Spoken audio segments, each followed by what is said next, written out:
chers auditeurs. Aujourd'hui, je vous raconterai par épisode Fatima. Mais Fatima, au cœur immaculé de Marie, il y a une origine. Oui, elle est du royaume de France. En effet, à Notre-Dame de Victoire, vous savez pourquoi elle était construite, car le roi Louis XIII avait fait bâtir cette église en ayant gagné les batailles. Et bien sûr, à l'époque, cette église était entourée de campagnes, d'herbes vertes et tout. Et voilà qu'au XIXe siècle, un abbé, il n'avait personne. Si, 10 personnes le dimanche. Et c'était désolant. Découragé, il était l'abbé des Genettes, mais une voix intérieure lui dit « Consacre aux 5 heures immaculées de Marie la paroisse. » La voix lui dit 3 fois. Et voilà qu'un dimanche, il n'y avait que 10 personnes. Et il dit, est-ce que je vais l'annoncer pour 10 personnes? Enfin, il l'annonce. Ce soir, à 19h, il y aura vêpres, sermon, salut du Saint-Sacrement. 19h. Et voilà que le soir arrive. Il se dit en lui-même, j'aurai personne, mais enfin, on verra. Quand il entra dans son église, elle était bourrée, mais bourrée. Mais qu'est-ce qui se passe? Qu'est-ce qui se passe? Et là, il n'en revenait pas.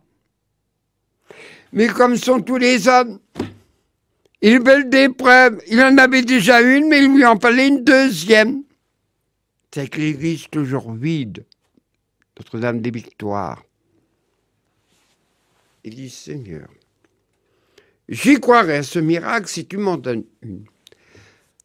En effet, il y avait encore un ancien ministre du roi Louis XVI, joli, qui était un voltairien de Voltaire. Il ne pouvait pas voir les curés, les hommes en soutane. Il était aveugle, certes, mais il n'avait pas perdu toute sa tête. Et à chaque fois que le curé voulait « Portez-moi cet oiseau !» Et là, il s'habille, met son costume de prêtre et autres. Il frappe. « Mais, monsieur l'abbé, vous savez bien que notre maître ne veut pas de recevoir de curé. » Je vais lui demander, mais je connais la réponse. Je connais la réponse. Monsieur maître, il y a le curé de Notre-Dame des Victoires qui voudrait... Faites-le entrer. Le serviteur étonné se dit, mais comment se fait-il?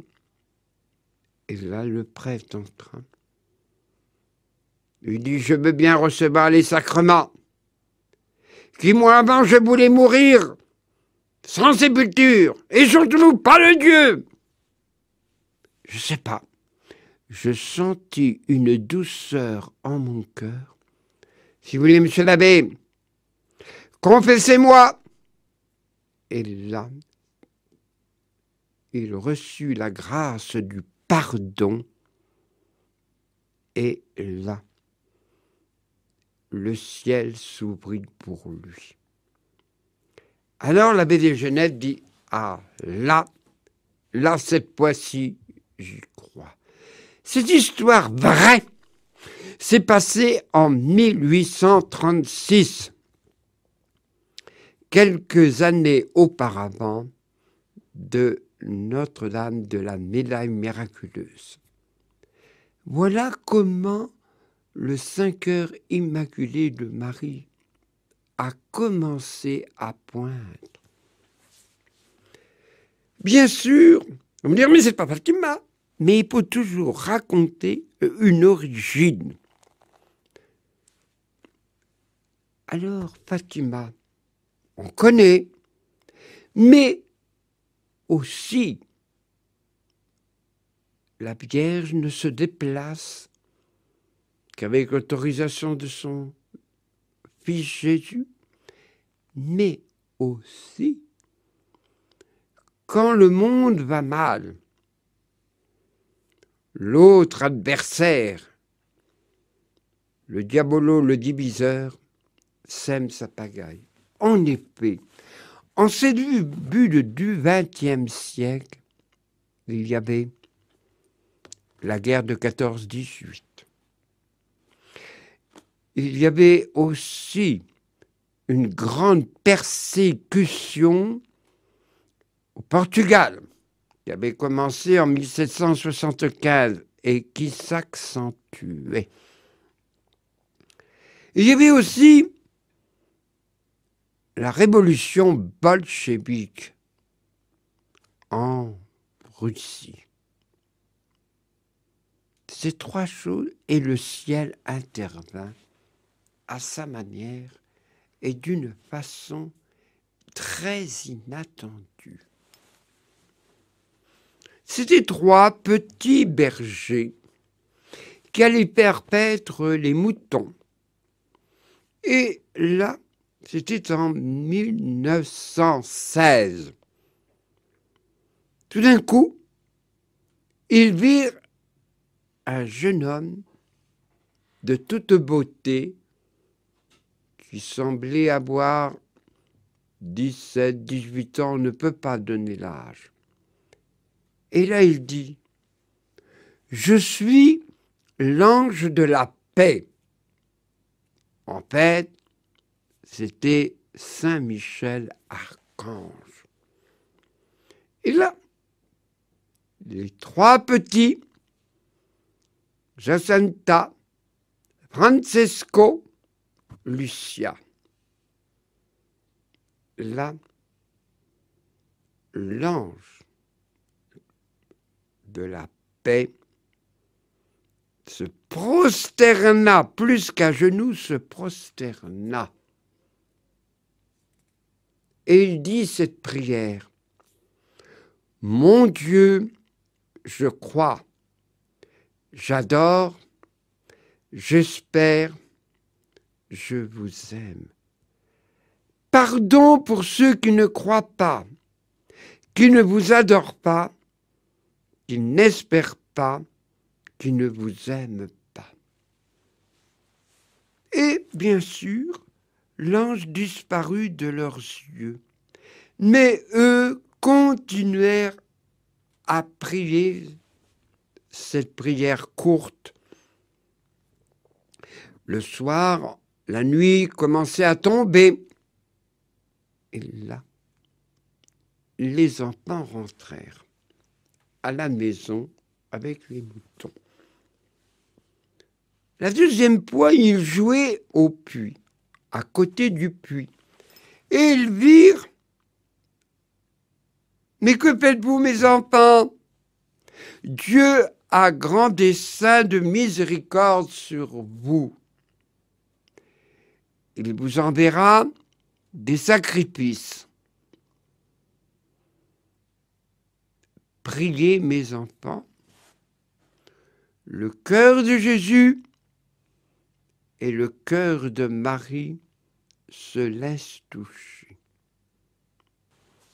Et les enfants continuèrent à prier. Voilà que la troisième fois, l'ange de nouveau leur apparut. Chose mystérieuse, ils virent dans le ciel une hostie d'où coulaient des gouttes de sang dans le calice.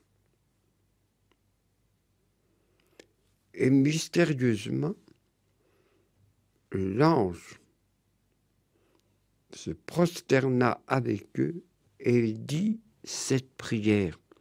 « Trinité sainte, je vous offre le corps, le sang, l'âme et la divinité de Jésus-Christ, présent dans tous les tabernacles de la terre, dont il est offensé par les indifférences, ingratitude, sacrilège. Au mérite du cœur saint de Jésus et du cœur immaculé de Marie, je vous demande de prier pour les pauvres pécheurs. Et là, il prie le calice, il prie l'hostie et communia ces trois petits au corps et au sang de Jésus.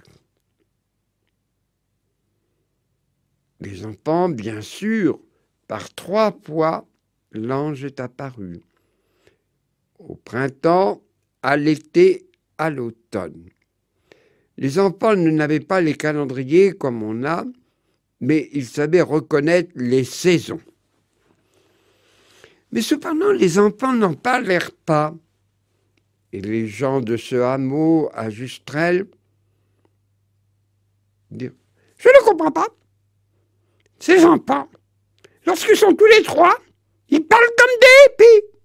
Mais quand on s'approche d'eux, ils se disent « Mais laissez-les, c'est des enfants, faut bien qu'ils passent leur vie d'enfance. »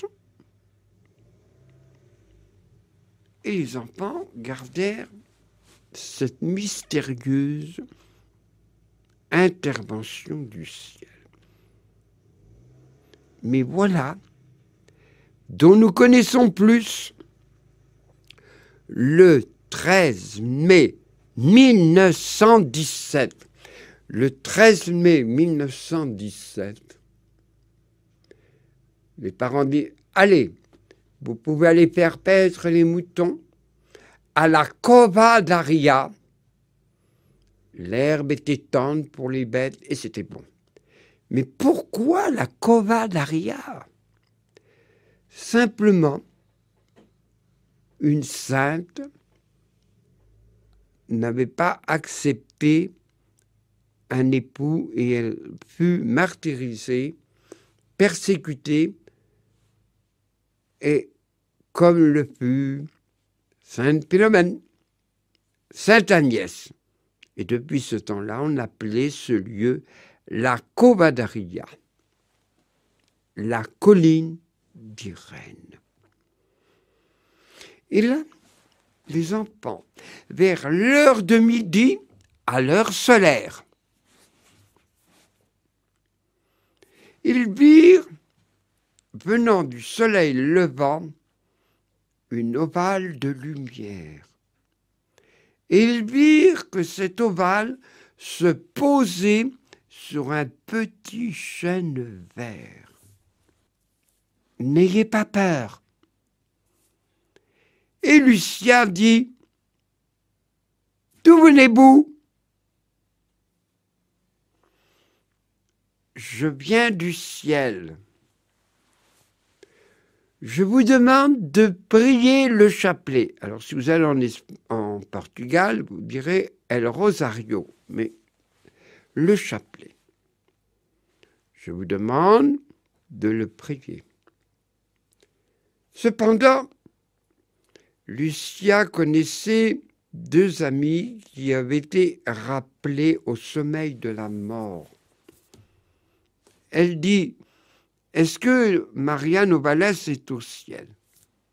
Oui, elle est au ciel. Ce que je vais vous dire par la suite, vous êtes priés, vous allez vous lever de table. Cependant, je dois le dire. Amalia, elle est au purgatoire jusqu'à la fin du monde. Oh, mais c'est pas possible! Attention, je ne sais un commentaire de moi-même. Et je l'ai compris à travers la vénérable Benoît qui est dans notre diocèse, Notre-Dame du Lot. Le ciel avait dit à Benoît, prie pour cette âme, prie pour ces âmes. Et Benoît pria, puis pénitence, et elle vit souvent que ces âmes avaient pris leur forme de leur corps mortel, et par ses prières, par ses pénitences, ces âmes, le temps plus rétréci. Si on peut parler à la manière humaine, parce que c'est inexplicable. Peut-être Amalia, je ne le sais pas. Et aussi, c'est Lucia qui le dira beaucoup plus tard. Elle dira, nous étions en Dieu. C'est difficile à expliquer, comme à Bernadette de Lourdes.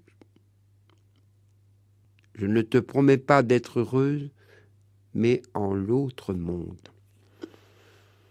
Et ces trois petits, bien sûr, et là, ils prièrent comme l'avait demandé la belle demoiselle, mais sans savoir qui elle était.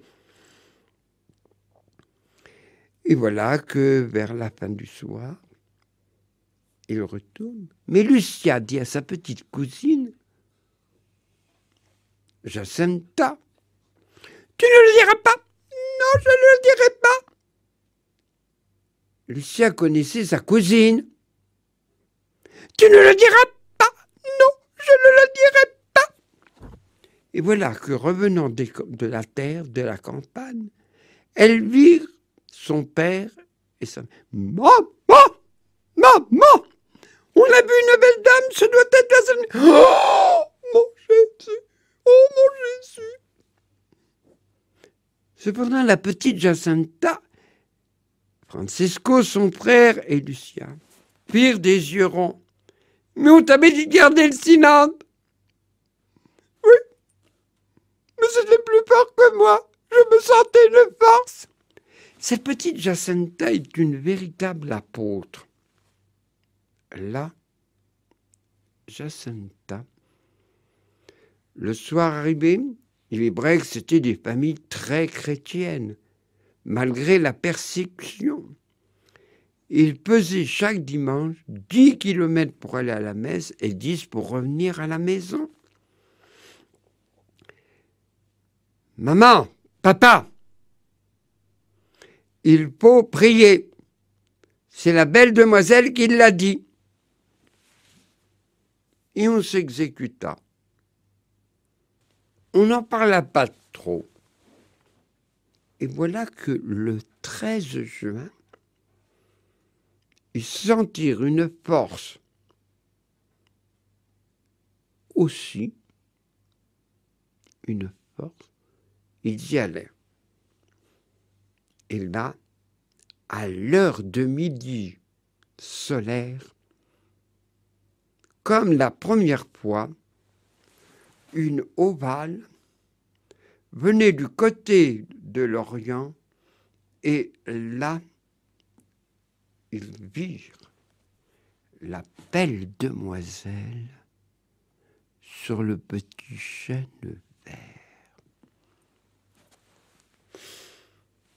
Mes enfants, je vous demande de prier le chapelet tous les jours.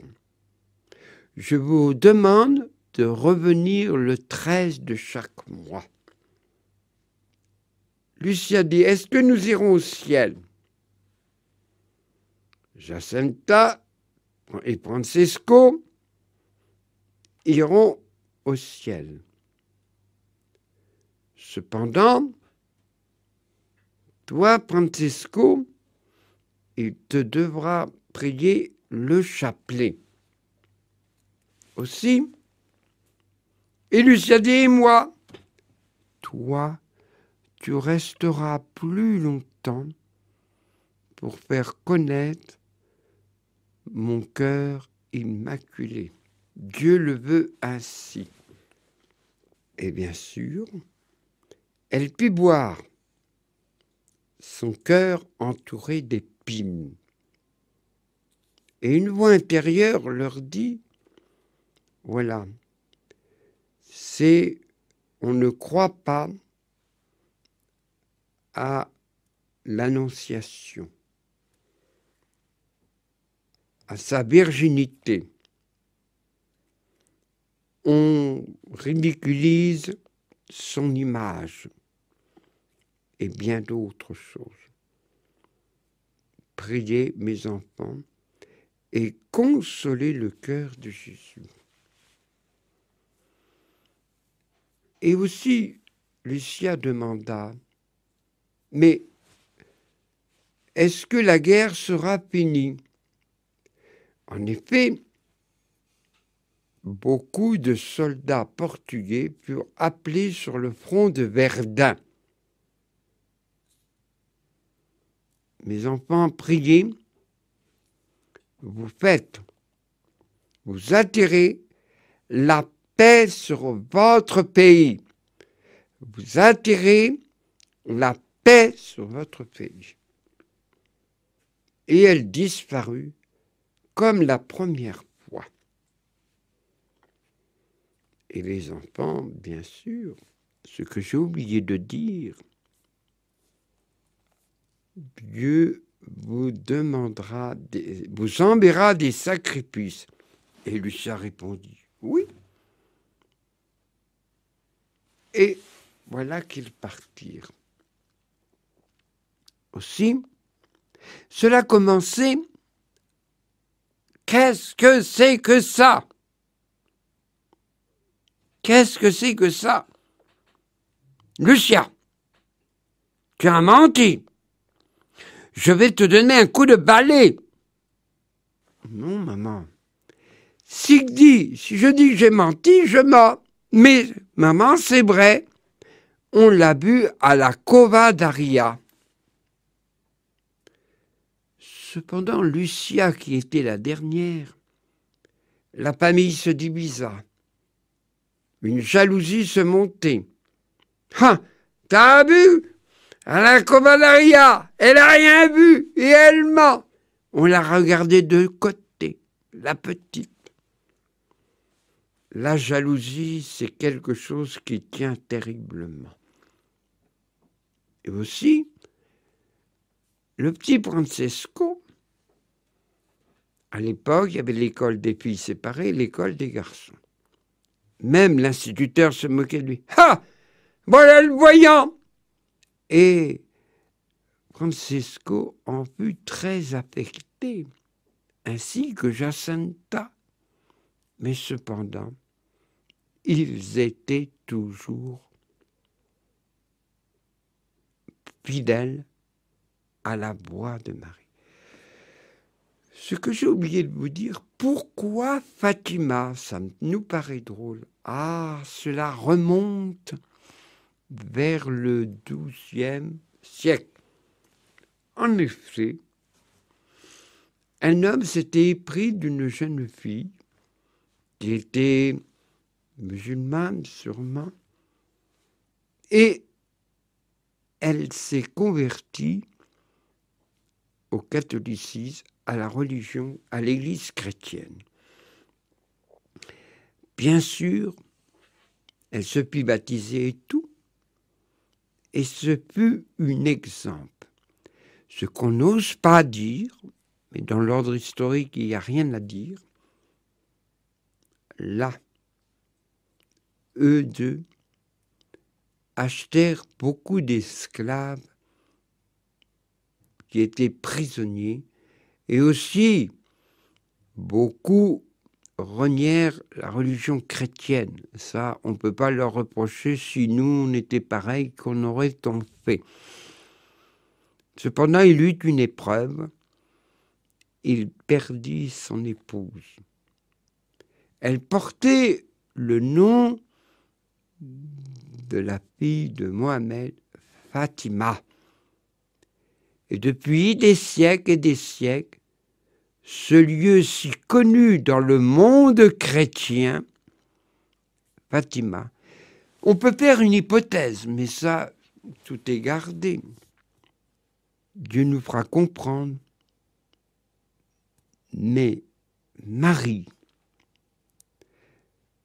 j'en suis sûr, veut rassembler tous ces enfants de la terre.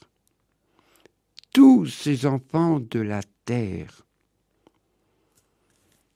Et bien sûr, dans le monde musulman, Fatima est vénérée.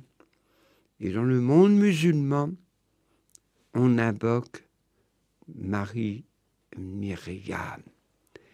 Voilà la première partie de Fatima.